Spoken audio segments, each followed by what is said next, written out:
Bonjour, c'est l'heure d'En Bref, votre rendez-vous hebdomadaire d'information municipale.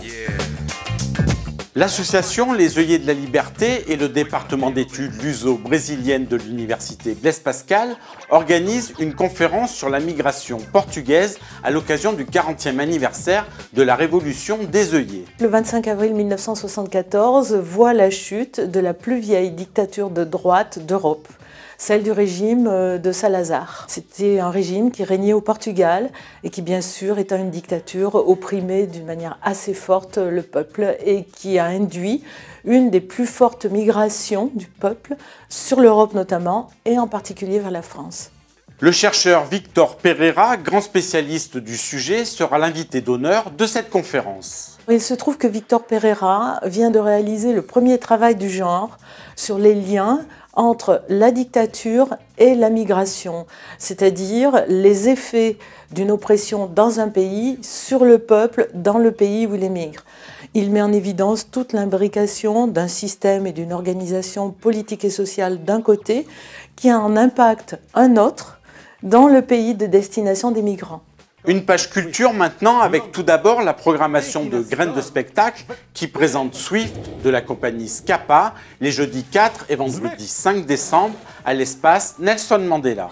La compagnie Scapa, d'abord ce sont des gens qu'on aime beaucoup, qui sont venus très régulièrement sur Graines de spectacle. C'est une compagnie qui est installée à Marseille et qui travaille extrêmement bien en direction de la petite enfance. Ce sont vraiment des gens qui font de la recherche sur l'image, sur ce qu'on a envie de montrer. Il y a une notion avec le cinéma, avec la vidéo.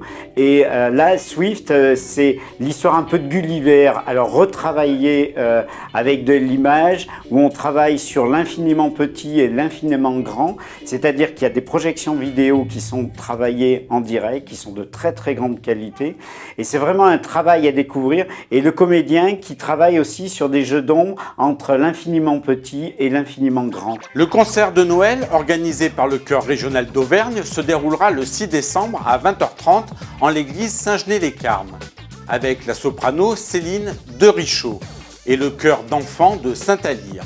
Billetterie à l'Espace Victoire. Risser-Barrier, Marie-Paul Bell, Brel, Brassens et bien d'autres encore, tel est le répertoire des Gammes Agitées qui se produiront du 5 au 7 décembre au Petit Théâtre de Vallières. Les Gammes Agitées, ça sera notre dernier spectacle de l'année. Donc c'est un spectacle musical, humoristique, de chansons françaises et coquine, mais qui reste cependant accessible à tous. Avec deux artistes qui sont connus, je pense, sur Clermont-Ferrand et la région. C'est Maïté Girard au piano et Marie-Claire Frollo au chant.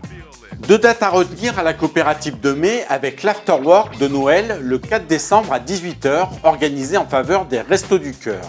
Objectif, venir avec un jouet neuf ou un cadeau pour les plus démunis d'entre nous. Et puis le 6 à 20h30, c'est le groupe Danakil qui mettra l'ambiance, de quoi écouter ce qui se fait de mieux dans le domaine du reggae francophone. Deux rendez-vous pour les gourmets maintenant avec les samedis du terroir organisés par la CCI, la Fédération Clermont Commerce et la ville de Clermont qui auront lieu place de la Fontaine à Montferrand de 8h à 13h le 6 décembre.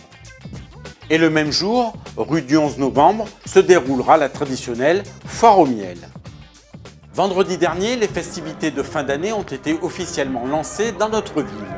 L'occasion de voir s'illuminer les rues de la ville, le sapin de la place de Jaude, de voir la Grande Roue faire ses premiers tours et d'assister à la parade du Père Noël et de flâner dans les allées du marché de Noël où quelques 71 exposants vous attendent. Ce dernier est ouvert de 10h à 20h et la Grande Roue vous attend de 11h à minuit 30. Du sport pour terminer avec tout d'abord la belle performance de l'athlète Nicolas Bompard. Déficient visuel, licencié de l'ASM en e-sport, il vient en effet de briller au marathon d'Orléans en prenant la 4e place et en réalisant un chrono de 2h 44 minutes 16 centièmes, battant ainsi sa meilleure performance. Le bon résultat s'explique suite à un travail en amont d'une dizaine de semaines par l'intermédiaire d'un entraîneur qui est toujours présent sur la piste pour prendre les temps sur l'entraînement et qui conseille. En football, dans le cadre du 8e tour de la Coupe de France, le Clermont Foot recevra Épinal qui évolue en national le samedi 6 décembre à 15 h au stade Gabriel-Montpied. De la boxe le 5 décembre à 19 h 30 dans la salle du COSEC de l'ASM avec un championnat d'Europe féminin qui opposera l'assémiste Farida El Hadrati à la liégeoise Sabrina Giuliani. 2 autres combats pro et 6 amateurs seront au programme.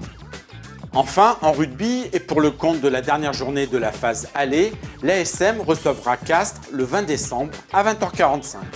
Voilà, c'est terminé pour cette semaine. Rendez-vous mercredi prochain pour une nouvelle édition.